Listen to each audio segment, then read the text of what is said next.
आमच्या छातीत काय आहे आणि हनुमंताच्या छातीत काय आहे की फाडसी नाही सब कोई दिखला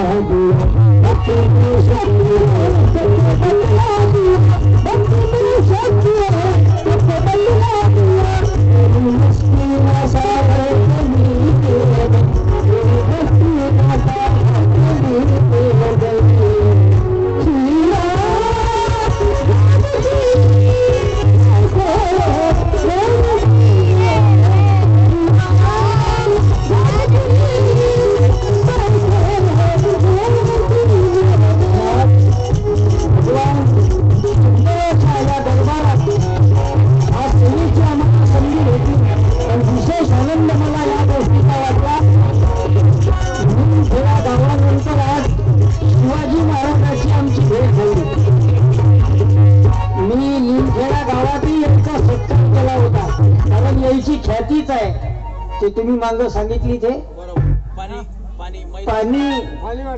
पाणी वाटपाचं काम करतात. जसं संत एकनाथानं गाढवाने पाणी पाजलं होतं तसं यायचं कार्य माणसाईले पाणी पाजणारे आहे. आणि तुमच्या गावानं चांगल्या चांगल्याले पाणी पाजलं आहे.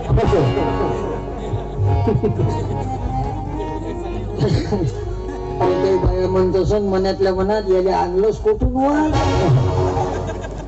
मी हसत खेळत मनोरंजनातून आपले विषय मांडत राहतो. आणि तुमचं गाव तर सुंदर गाव आहे आणि सर्व हे शेतकरी मंडळी आजच्या कीर्तनात आहे. नाही तर हे शेतकऱ्याचं रक्त आहे म्हणून कीर्तनात आहे. आमच्या नागपुरातल्या साहेबींले बसवा बरोबर असं 9 वाजता कीर्तनात असं नदीच्या बाजूने एवढ्या थंडीत येतच नाही ते, बसतच नाही. बरं आली तर हिव तापानच मराची वेळ अकडून जायची वेळ येतच नाही. काहून तर शरीराले कष्टच नाही. आजच्या कीर्तनात काही काही वयोवृद्ध आजी, हे समोर बसली आजी, या आजीचं वय 65च्या वरत आहे. बरोबर ना आजी? वयोश्री योजना, मुख्यमंत्री वयोश्री योजना, त्याच्यात बसता तुम्ही. लाडक्या बहिणीत नाही जमत जेम तुमचा. आजी कीर्तनात आहे. नातवाचं कौतुक पाहायला आली. मी धन्यवाद देतो. पहा बरं 65च्या वरत वय आहे तरी फेसबुक ओके, नो खोके, एकदम ओके. हे शेतकऱ्याचं रक्त आहे. तुम्ही तर आजी व्यायामाची गरज नाही हो. नाही तर आमच्या नागपुरातली साहेबी सकाळी उठून व्यायाम करते. रामदेव बाबा.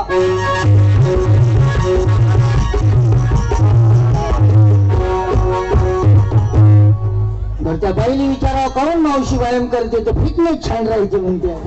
तब्येत छान राहायची म्हणते. तब्येत मग तब्येतच जर चांगली जर ठेवायची आहे तर सासूचे कपडे ना धुवा, ते तर नेट लागते.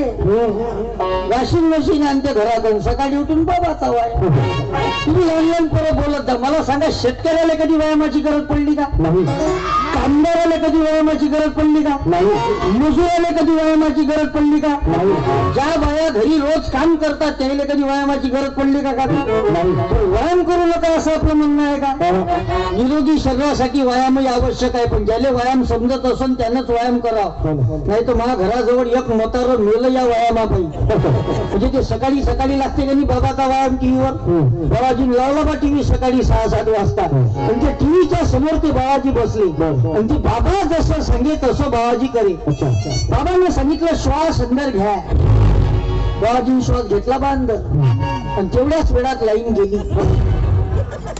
15 मिनिटं लाईन आली नाही. बाबाजी श्वास सोडला नाही, जागेवर मेलं.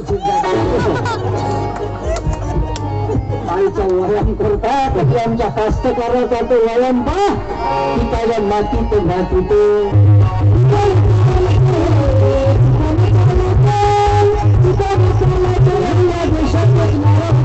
बहादूर शास्त्रीने दिलेला.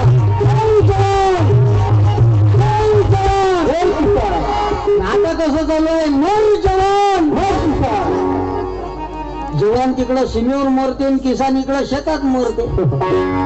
आता घटना आहे यवतमाळ जिल्ह्यातली. एका शेतकऱ्यानं त्या विजेच्या तारा तोंडात टाकल्या आणि आत्महत्या केली. चालू तारा विजेच्या तोंडात टाकल्या. काहून तर हा आपला भाग बरा आहे भाऊ. इकडल्या शेत्या हिरव्या हिरव्या दिसते आपल्या इकडं. हे निसर्गाचे आपल्यावर फार उपकार आहेत. कोणी गरीब असल श्रीमंत असल तो वेगळा विषय आहे, पण तरी आपण समाधानी आहोत, सुखी आहोत. नाही तर आम्ही कीर्तनाले जातो काका यवतमाळच्या समोर, तिकडल्या शेत्या का प्युअर कोरडवाहूजी, बंजर जमिनी, उगवती नाही. माझ्या चेहऱ्यासारख्याच आहे बिलकुल, बीपीएल फुल कोरडवाहू. मग त्या शेतकऱ्यानं काय करावं? या शेतकरी, हा शेतकरी मायबाप ज्याच्यामुळे ह्या संपूर्ण जग चालते. तुम्ही पहा बेटा, कोरोनाच्या काळात मोठमोठाले उद्योग बंद झाले, मोठमोठाले कारखाने बंद झाले, जेवण बंद झाले, पण या जगामध्ये एकच कारखाना चालू होता, त्या कारखान्याचं नाव आहे शेती. पुऱ्या जगाला पोचण्याची ताकद कोणात आहे? शेतकऱ्यात आहे. बरोबर आहे.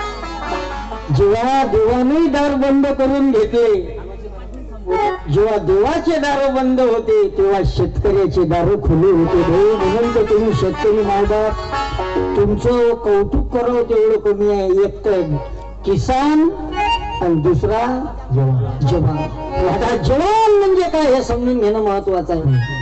14 फेब्रुवारीला पुलवामा मध्ये एक हल्ला झाला होता. कुठं? पुलवामा मध्ये. त्याच्यात 49 जवान शहीद झाले. लक्ष द्या, आता 2 मिनिटं फक्त थांबरे बाबू, ऐकून घे. पुलवामा मध्ये हल्ला झाला, 49 जवान शहीद झाले. त्यामध्ये एक असा जवान होता, 14 फेब्रुवारीला हल्ला झाला आणि 14 मार्चला त्या शहीद मुलाचं लग्न होतं. 14 मार्च म्हणजे किती दिवसानं? एका महिन्यानं.